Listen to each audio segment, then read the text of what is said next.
Magandang umaga sa lahat. Ngayong umaga ay babasahin natin ang ika-36 na kabanata ng Exodo at ang magbabahagi ng salita ay si Pastor HK.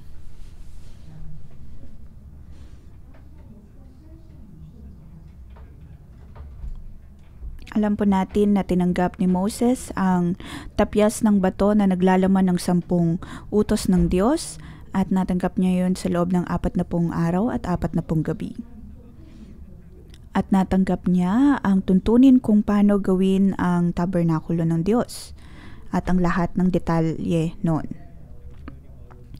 Mula chapter 35 hanggang 31, 25 to 31. Pagkatapos ay 35 to 45.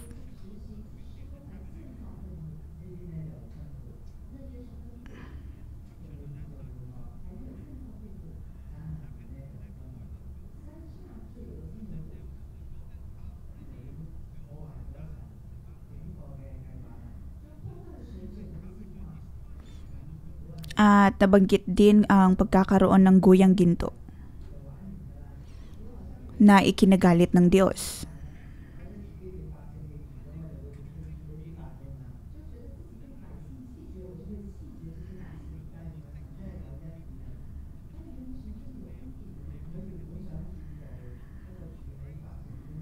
Ang Diyos ay puno ng habag at biyaya. Nung una ay ang nais niyang lumikha ng tabernakulo sa kaligitnaan ng mga tao. At ang pinakamahalaga sa lahat doon ay ang dakong banal. Ngunit dumating sa pagkakataon ng mga Israelita ay gumawa ng guyang ginto. Pagkatapos ay kanilang sinabi na iyon ang Diyos na naglabas sa kanila sa Ehipto. Ngunit iyon ay labag sa lahat ng mga pag-uutos ng Diyos, lalo na ang una at ikalawang utos ng Diyos. Ang ika-4 na utos niya ay mahalaga din.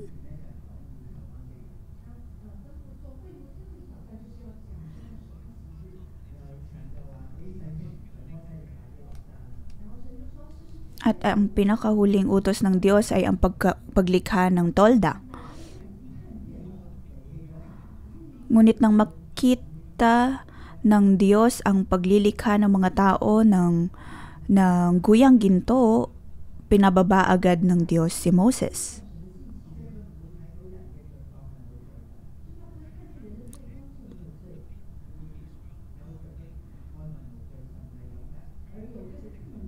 Iyon ang naging dahilan kung bakit ang mga Israelita ay kinagalitan ng Diyos, ngunit ang Diyos ay mayroon pa ring habag at biyaya sa kanila.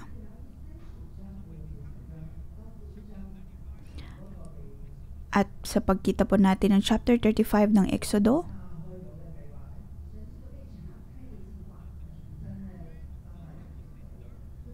ang plano ng Diyos na naistorbo ngayon ay nasa tamang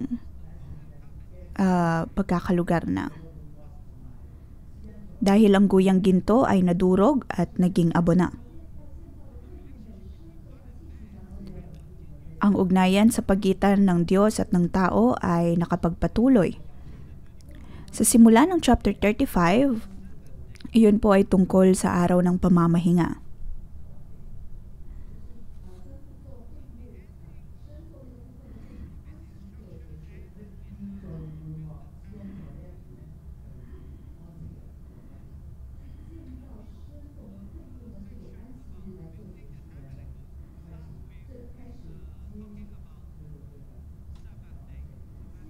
Nabanggit po ang tungkol sa pagkakaroon ng Sabat. Una ay kailangan pumasok sa araw ng pamamahinga at kapayapaan na ibinibigay ng Diyos pagkatapos ay makipag-ugnayan sa Kanya. Pagkatapos ay saka gagawin ang paggawa ng tabernakulo. Una ay kailangan munang magdiwang sa atin pong ugnayan sa Diyos. bago tayo makapagpapatuloy sa pagtatrabaho. Makikita po natin sa buong Exodo na ang araw ng pamamahinga ay napaka-importanteng elemento. Totoo na ang pagpupuri sa guyang ginto ay tila paglimot sa Diyos at hindi makakatulong sa nararapat na relasyon sa Diyos. Kung kaya naman ang unang dapat gawin ay ang magdiwang sa presensya ng Diyos. Dapat na maunawaan ng tao ang pagliligtas ng Diyos at ang kanyang kalooban para sa lahat. Ang nangyari sa golden calf ay isang malaking kaguluhan. At ang kaguluhan na iyon ay nagpapakita po ng ating tunay na buhay.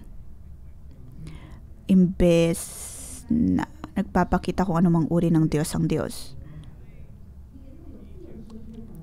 Ang grupo na ito ng mga Israelita ay patuloy lamang sa pagkakasala. Ngunit sa tulong ng mga kautusan ng Diyos, dahil sa paglikha ng lipi ng Diyos ay kailangan ang mga kautusan na ito kung paano tayo makakalakad sa kanyang mga kautusan at magawa ng maayos ang mga iyon.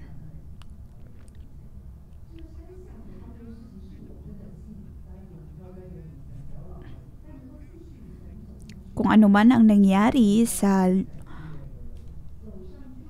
paanan ng bundok ay parte po ng ating katangian.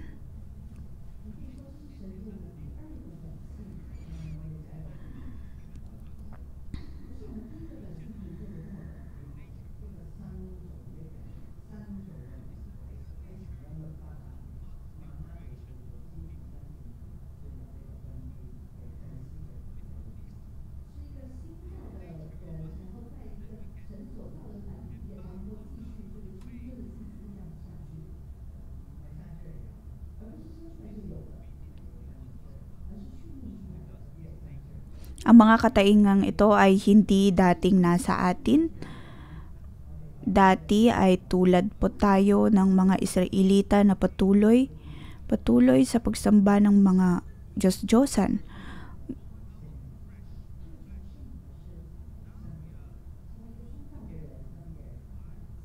Ngunit ngayon tayo ay napabago na.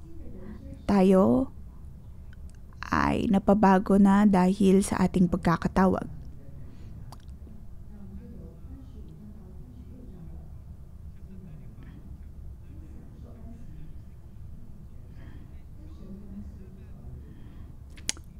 Una ay tayo po ay magdidiwang sa araw ng pamamahinga, tapos ay pag-iisipan kung anong maaari nating gawin sa ating paglilingkod sa Diyos.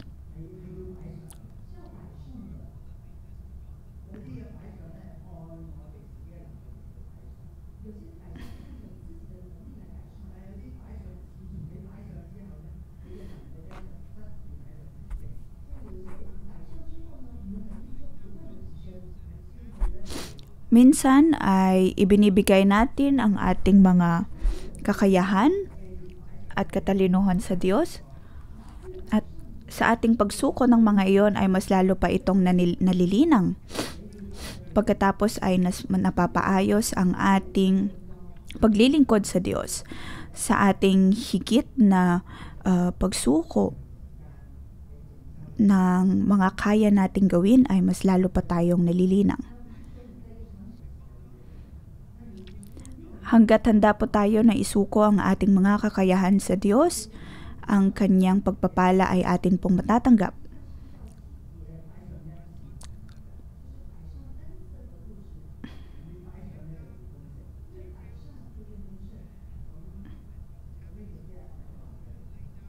Sa higit po nating pagsuko ng ating mga kakayahan sa Diyos ay mas madami pa po tayong matatanggap. Makikita po natin sa kabanatang ito ang maraming mga tao na handang ihandog sa Diyos ang lahat.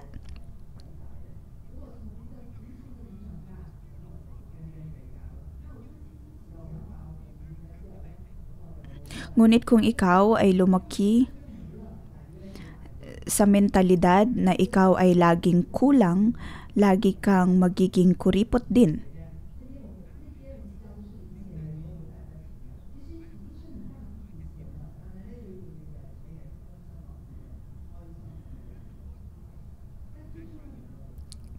Ngunit kahit ano man pong background na mayroon tayo, hanggat mayroon po tayong puso na handang maghandog at maglingkod sa Diyos, ang Diyos ay matutuwa.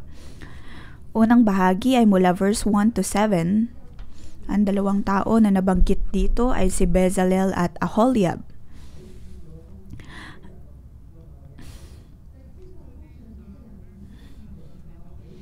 Ang dalawang ito ay mayroong basbas at kagalingan. Si Bezalel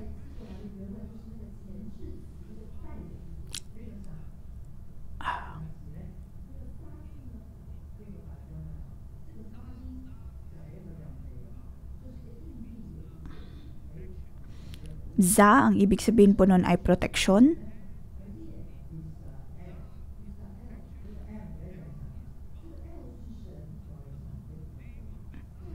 Ibig sabihin ng buong pangalan ni Bezalel, ang ibig sabihin nun ay ikaw ay nasa proteksyon ng Diyos.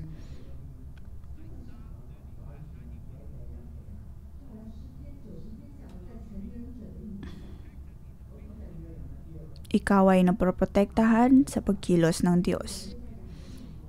Ang ikalawa ay si Aholiab.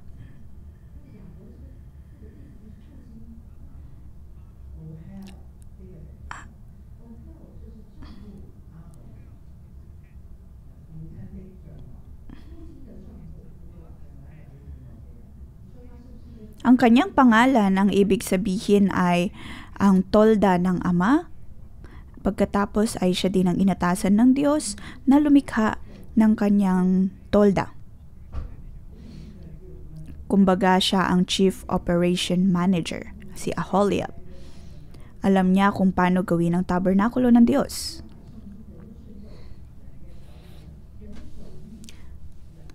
Pagkatapos, ang isa pang inihandog ng mga tao ay ang kanilang katalinuhan at kagalingan, mga kakayahan.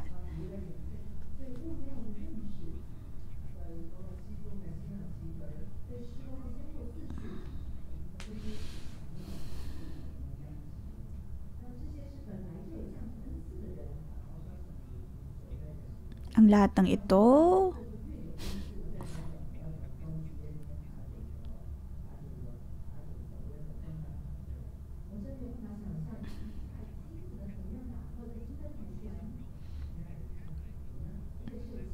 hindi ko mawari kung paanong magamit o paanong nagagawa ng tao ang gumawa ng ginto o gumawa ng lalagyan ng insenso gamit lamang ang ginto.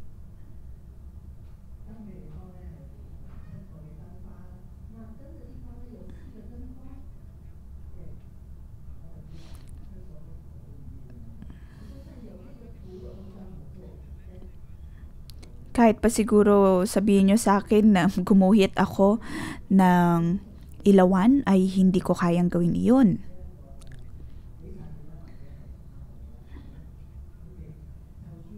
Ngunit itong si Bezalel at Aholiab, kahit pa mayroon na sa kanila ang konsepto kung paano gawin ang ilawan, ngunit ang tamang paggawa ng mga kagamitan na yon ay hindi nila ganoon din kasigurado dahil ang mga kautusan ay magmumula sa Diyos.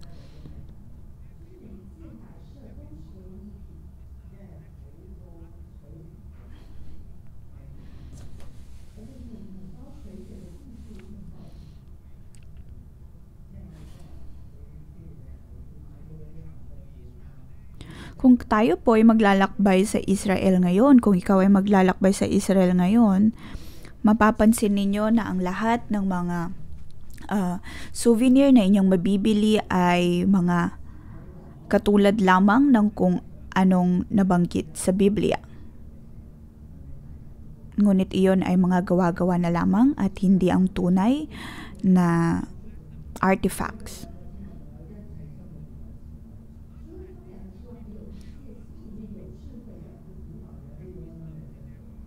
Maliban sa 2 taon na ito ay mayroon pang maraming mga tao na mayroong na napakagaling.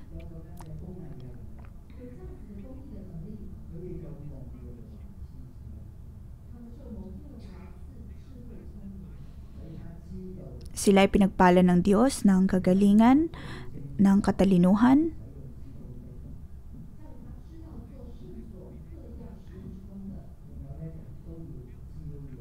at alam nila kung paano gawin ang tabernakulo at kung paano gawin ang lahat ng trabaho sa santuwaryo ng Diyos.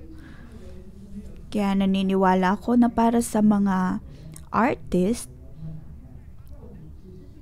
sila ay legalistic dahil mayroon silang mga standard, mayroon silang ideya at sariling konsepto sa dapat nilang gawin. At maaaring mayroon silang pag-uugali na ayaw din makinig sa konsepto ng iba. Ngunit makikita natin dito na ang mga manlilikha ay sumunod sa kautusan ng Diyos kung paano dapat nila gawin ang mga kagamitan sa toldang tipanan. Sabi sa verse 2, tinawag ni Moses sina Bezalel at Aholiab ang lahat ng binigyan ng kakayahan ni Yahweh at ang lahat ng nais tumulong pinagsimula ng magtrabaho.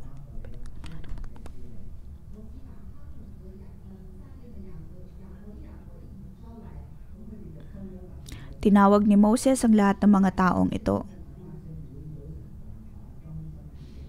At sila ay nakatanggap nila sa mga tao ang mga ikhana mula sa Diyos.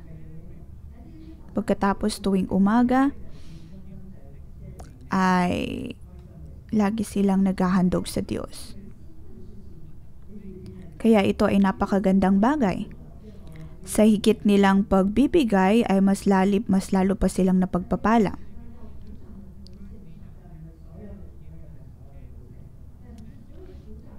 Maaaring ang mga leader lamang ng mga tribo ang makapagbibigay ng mga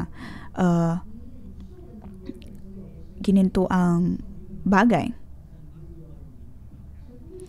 Dito makikita natin na madalas ang Diyos ay hindi naman namimilit pagdating sa anong dapat nating ibigay. Hinahayaan niya lamang tayo na ihandog kung ano man ang mayroon tayo. Makikita natin na ang mga Israelita ay napakahanda sa kanilang pagbibigay. Ngunit mapapansin din natin na naging ganito sila kasigasig sa pagbibigay dahil naranasan nila ang pagkilos ng Diyos.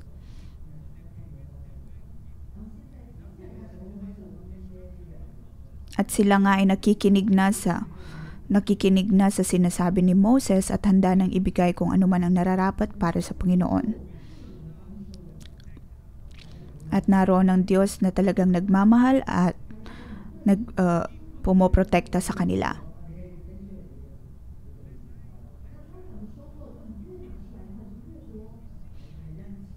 At tulad ng sinabi ko, sa higit nating pagbibigay ay mas lalo pa po tayong makakatanggap. Mas lalo din nating matatanggap ang basbas na mula sa Diyos. Sabi sa verse 4, kaya't nagpunta kay Moses ang mga manggagawa, sinabi nila napakarami na po ang ibinigay ng mga tao, ngunit patuloy pa rin silang nagdadala.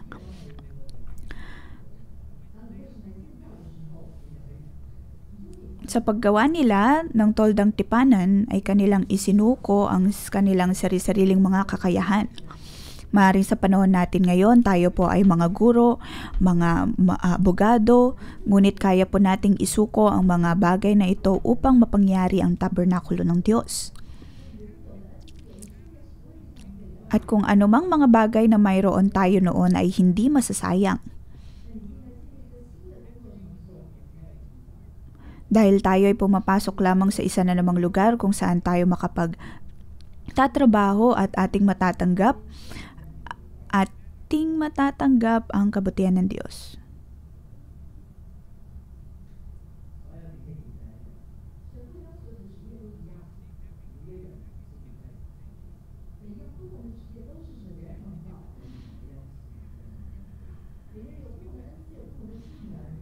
Ang bawat kakayahan ay ibinigay ng Diyos. Ngunit kung tayo ay dudulog sa Kanya, tayo ay makakapagtrabaho ng sama-sama.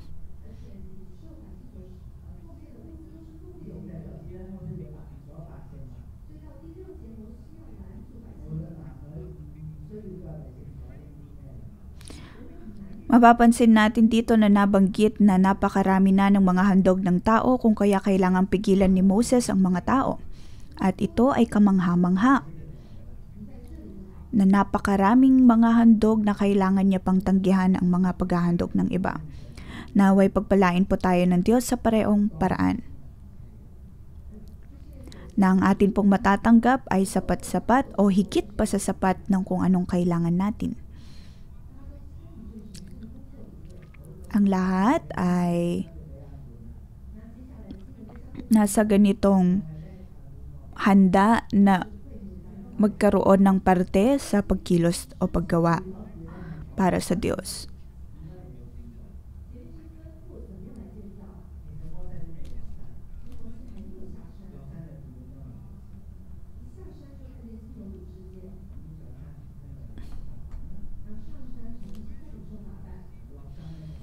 Si Moses ay muling umakyat pagkatapos bumaba upang ibigay ang kautusan ng Diyos pagkatapos nagsimula ng mga tao sa pagkilos.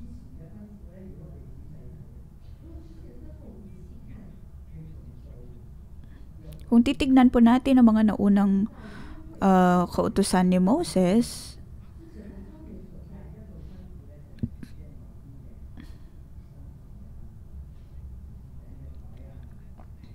nabanggit ang tungkol sa gintong ilawan, pagkatapos ang mga kortina, tapos ang tansong altar,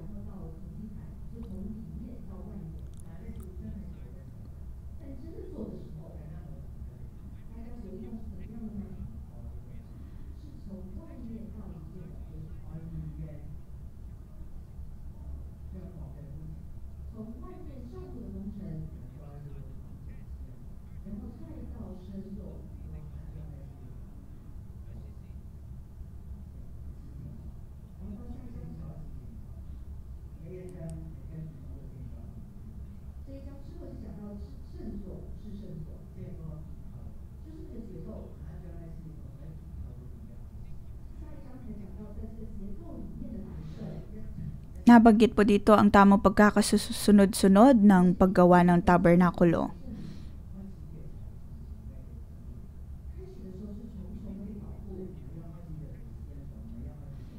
Sa simula, ang mga tao ay naproprotektahan at hindi lamang basta-basta na mayroon muna silang unang gagawin pagkatapos ang susunod, ngunit ang lahat ay may tamang pagkakasunod-sunod.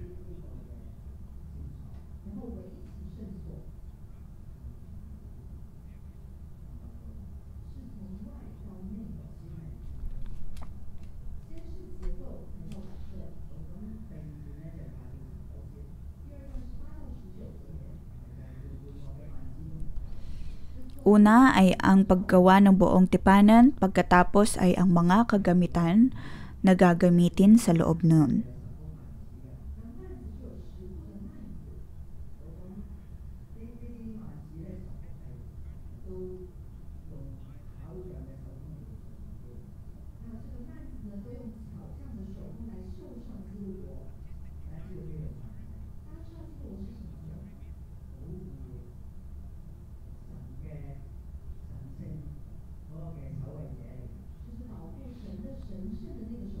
Mayroon din po ang cherubim. Ang cherubim ay para siyang kinatawan ng presensya ng Diyos.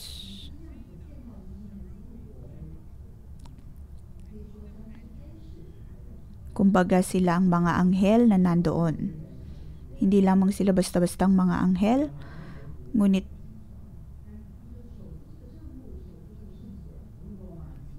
ay mga Diyos din na tumitingin sa dakong banal.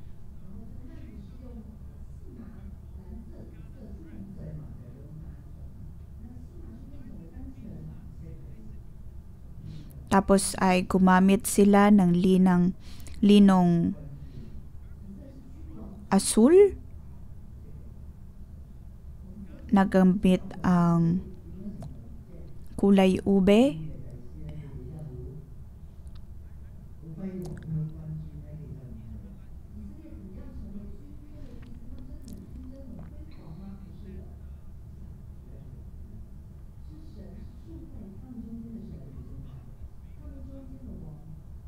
ang Diyos ay nabubuhay sa kalagitnaan ng mga Israelita, kung kaya naman sila ay maituturing na din na maharlika. At sa kanilang pagpapatuloy, sila ay napagpapala at kanilang pinaglilingkuran ng Diyos.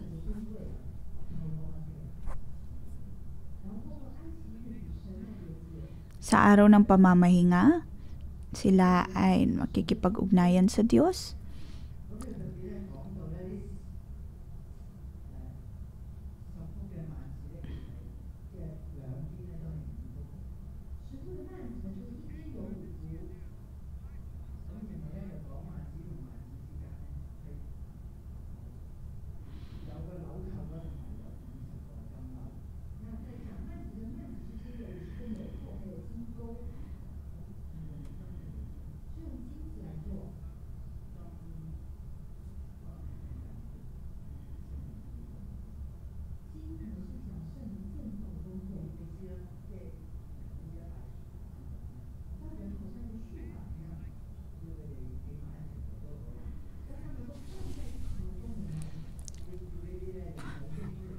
Kung tutuusin, ang tao ay napakahirap na utusan dahil madalas ay hindi sila handa na tumugon.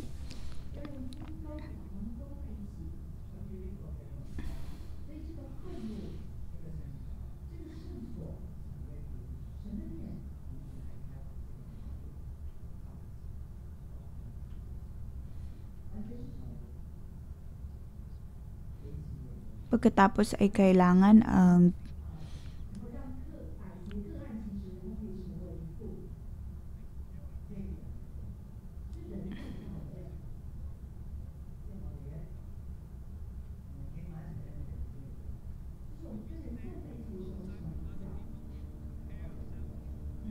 madalas kung tayo po ay may kasamang iba, lumalabas ang gigit, ngunit sa tulong lamang ng banal na espiritu na tayo ay mapapabago.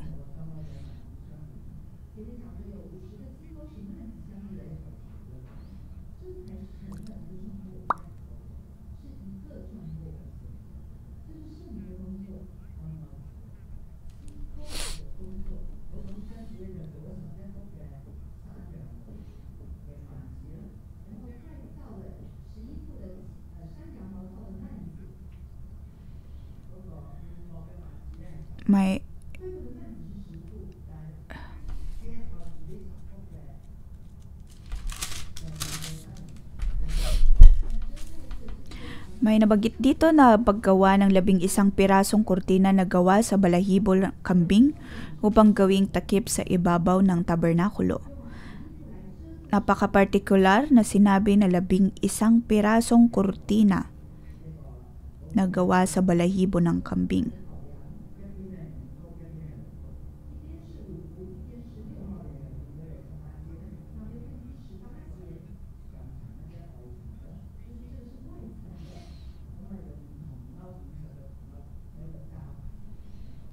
Pagkatapos sa verse 18,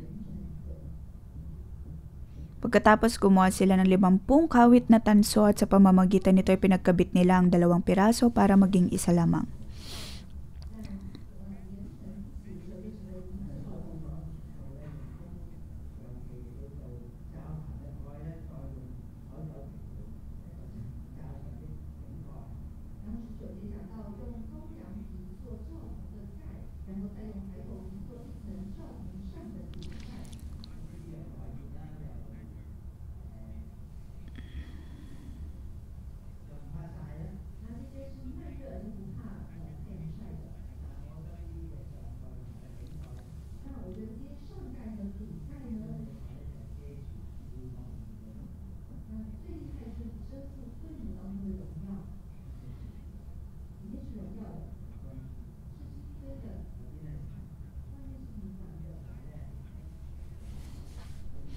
Sa loob ng tabernakulo, iyon ay napakaganda, ngunit sa labas nito ay maaaring napaka-ordinaryo lamang ng itsura.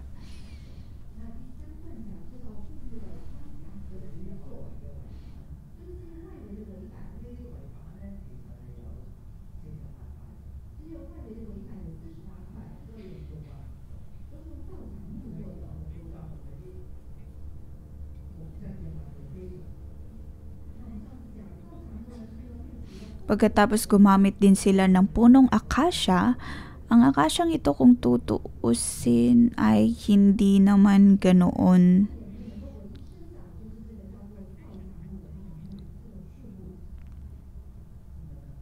Oh, sorry, yun ay kakaiba dahil itong uri ng puno na kayang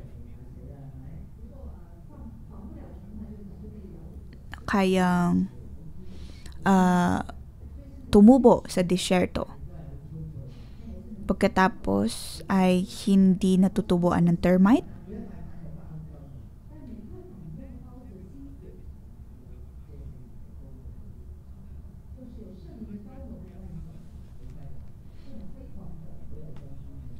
Pagkatapos ay nagagamit para sa tolda ng Diyos. Sa parehong paraan, sa tulong ng banal na Espiritu, kahit na tayo ay kakaiba, tayo ay gagamitin ng Diyos para sa Kanya.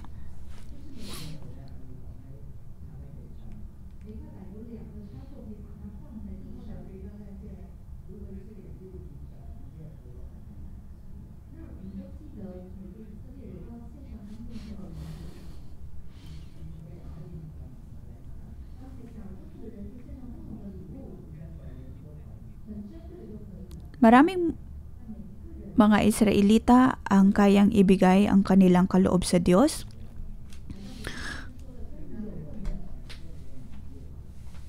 At ang bawat isa ay may iba't ibang uri ng handog.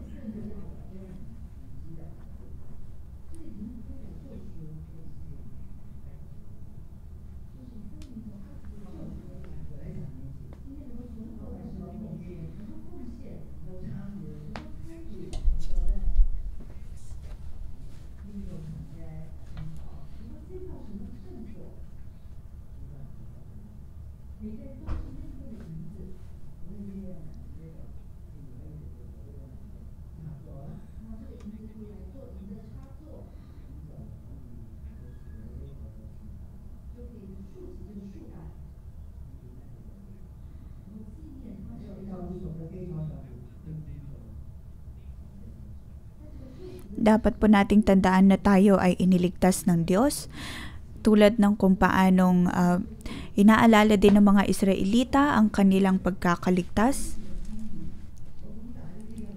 upang manindigan sila sa kanilang pagkakatawag.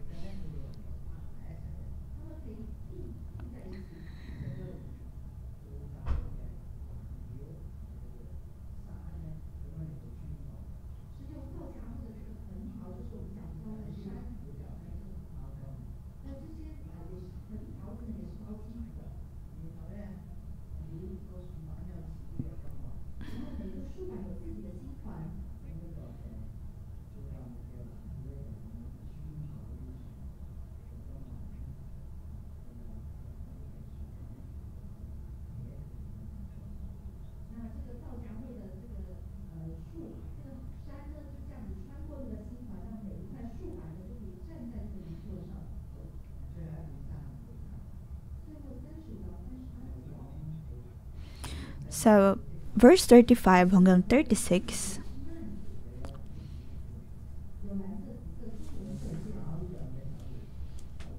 yun po ay ang tungkol sa korte nangyari sa pinong lino at lanang kulay, asul, ube at pula, na binurdahan ng larawan ng kerubin. At ang 37 ay tungkol sa pintuan. Kurtinang nangyari sa pinong lino at lanang kulay asul, ube, pula, at binurdahan din ng maganda.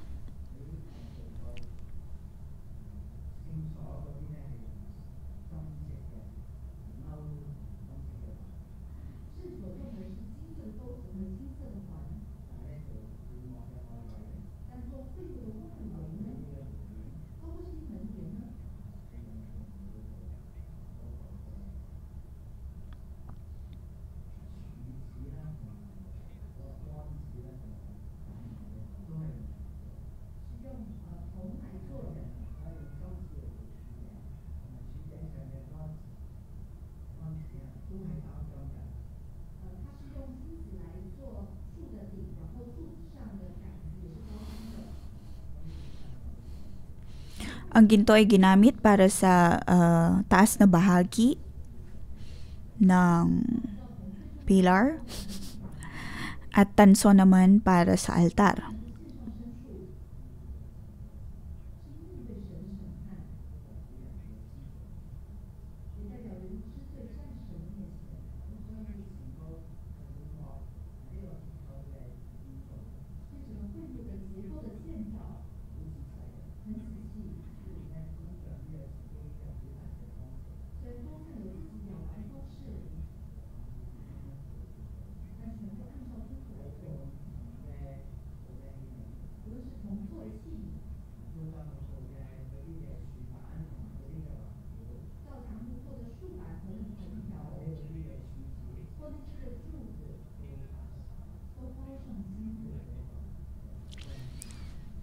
Ang lahat sa tabernakulo ay halos gawa sa ginto dahil iyon ay maharlikang tabernakulo.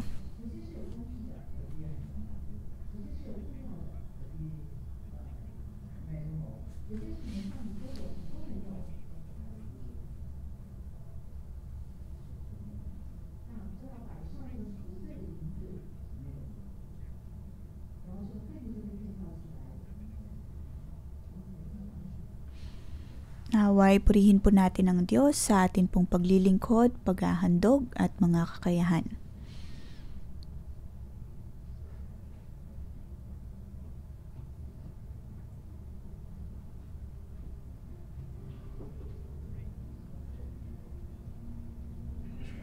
Panginoon, maraming salamat. Maraming salamat sa iyong pagpapadala ng banal na espiritu upang kami ay maging banal na bansa at maging iyong maharlikang lingkod.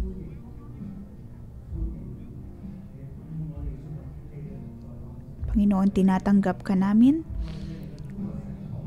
Atin pong itaas ang ating mga boses at tanggapin ang presensya ng Diyos.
Panginoon, ang nais namin ay Ikaw. Ikaw ang Panginoon ang nais namin. Sa bawat umaga kami ay nananabik sa iyo sa aming pagdulog sa iyong tabernakulo, sa iyong templo tuwing pinupuri ka namin.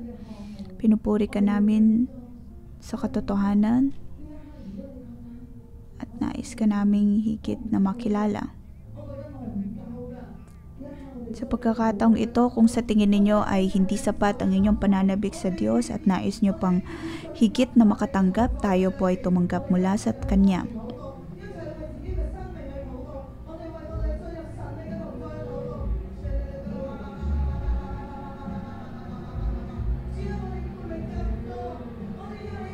Tayo ay higit na manabik sa Diyos.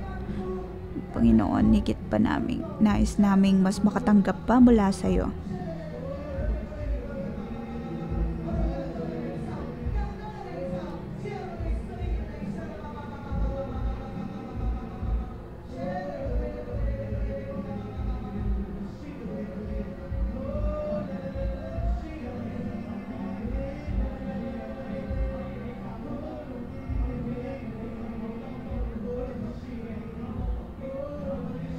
Panginoon, maraming salamat sa dahil nakakatulog pa rin kami sa iyong iglesia, makakapasok sa iyong presensya.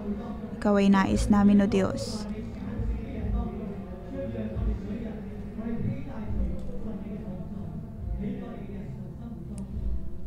Bawat araw ay amin pong natatanggap ang iyong presensya, O Diyos, at kami ay iyong tinawag upang maging liwanag sa mundong ito. Panginoon, nais pa naming makatanggap mula sa iyo.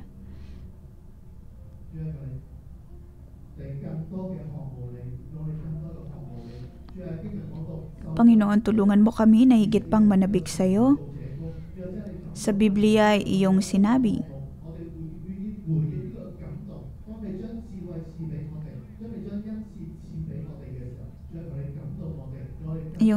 O Diyos,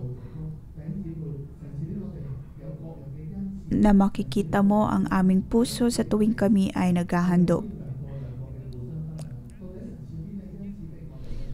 Mga kapatid, tayo ay mayroong mga kakayahan at mga kagalingan at maaari po nating ibahagi ito sa iba. At kung paano natin nagagamit ang mga kakayahan na ito upang paglingkuran ng Diyos.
Panginoon, sa aming pagbabahagi,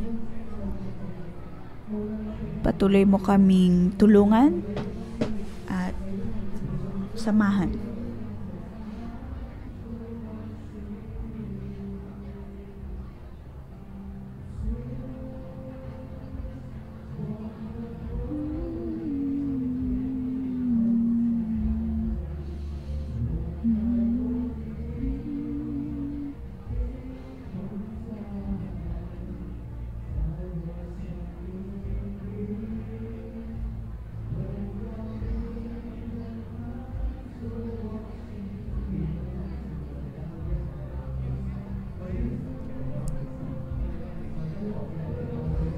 Maaari po tayong tumayo at dalhin po natin, tanggapin natin ang presensya ng Diyos sa lugar na ito. Tayo po ay tumayo at magpuri sa Diyos.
Panginoon, kailangan namin ang iyong presensya. Punuin mong bawat isa sa amin. Lahat kami ay iyong tinulungan.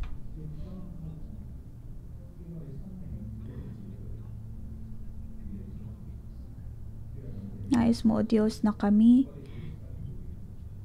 ay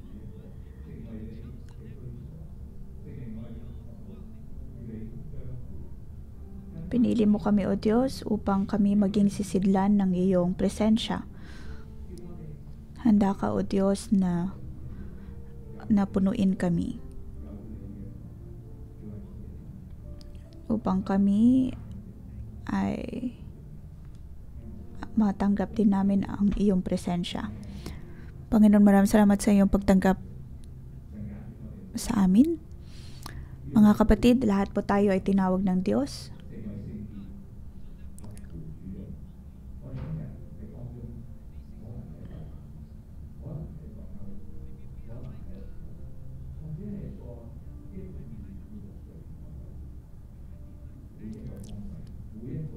Maaring katulad po tayo ng ilang kagamitan sa templo. Ang bawat isa po sa atin ay mahalaga.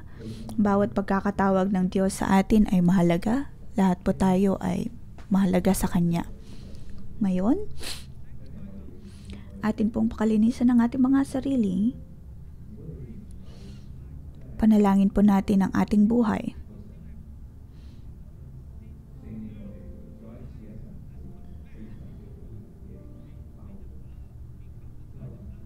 Naway mapuno po tayo ng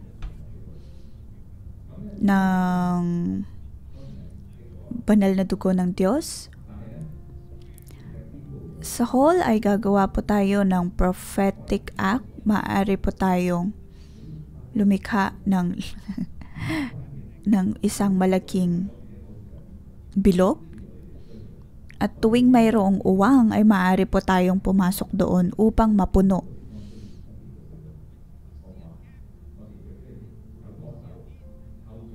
Kung nasaan man mayroong kulang, may pangangailangan, doon po tayo pumunta. At hawakan po natin ang kamay ng bawat isa sa kamanalangin. Panginoon, pakalinisan mo kami lahat ngayon. Panginoon, kailangan ka namin. Pabanalin mo kami, O Diyos, sa pamamagitan ng iyong banal na dugo.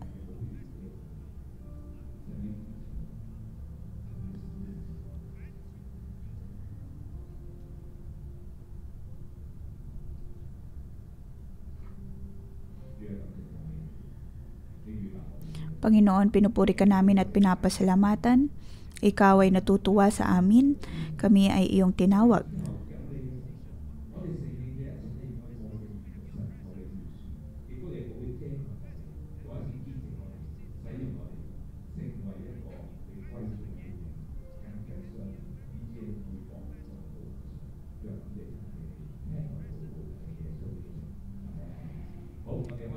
Panginoon, tanggapin mo ang aming mga panalangin sa ngalan ni Jesus. Amen.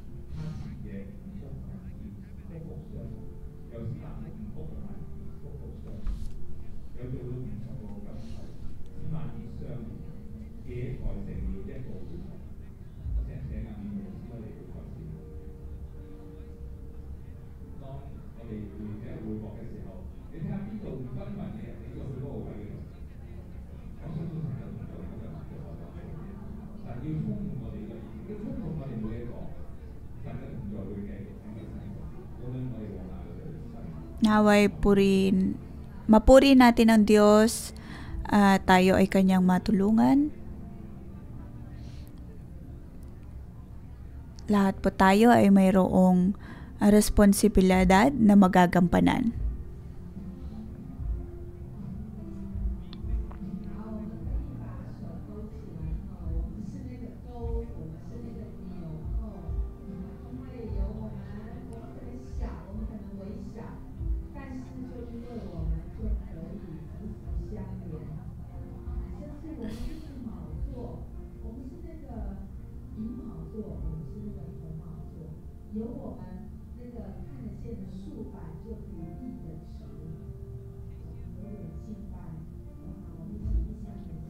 Purihin po natin ang Diyos.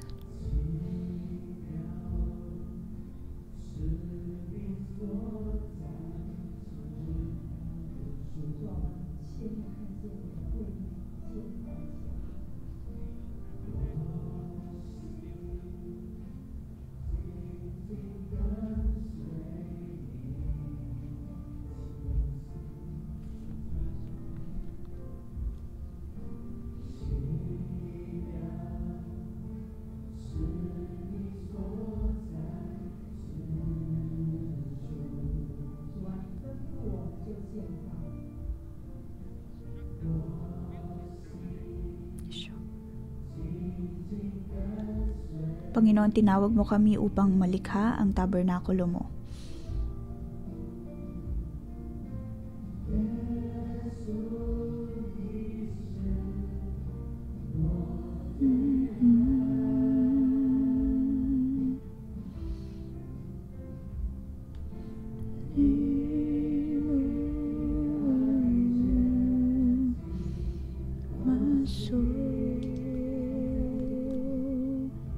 Panginoon, pinupuri ka namin.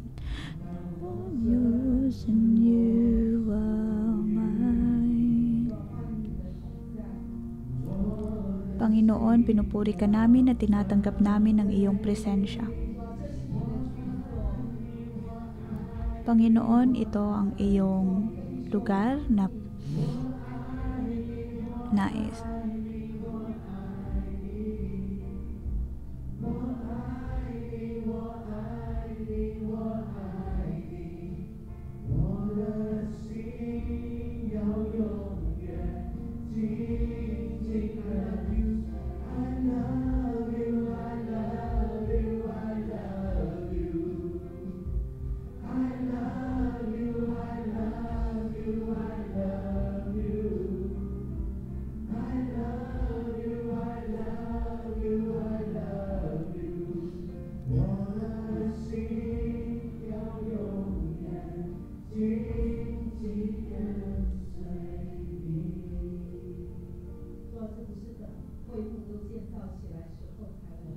Panginoon,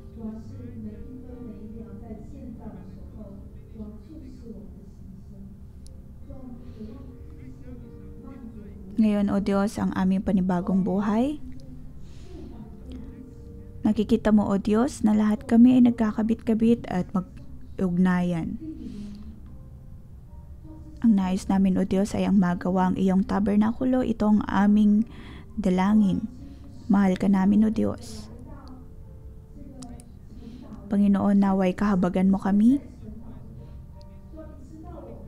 Kahabagan mo ang bawat isang narito na nagpupuri sa iyo.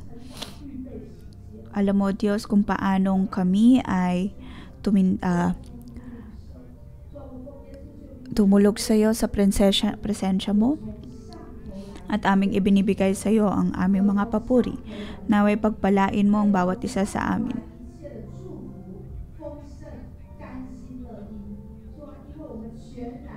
Naway matanggap ng bawat isa ang iyong presensya.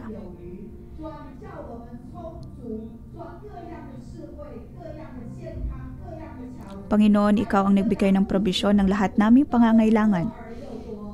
Ibigay mo ang lahat naming kailangan, lahat ng mga kapatiran na dumudulog sa pang-umagang deposyon, naway maibigay nilang lahat sa iyo. Panginoon, kahit saan man kami ngayon, aming ipapakita ang iyong kalwalhatian sa ngalan ni Jesus. Amen.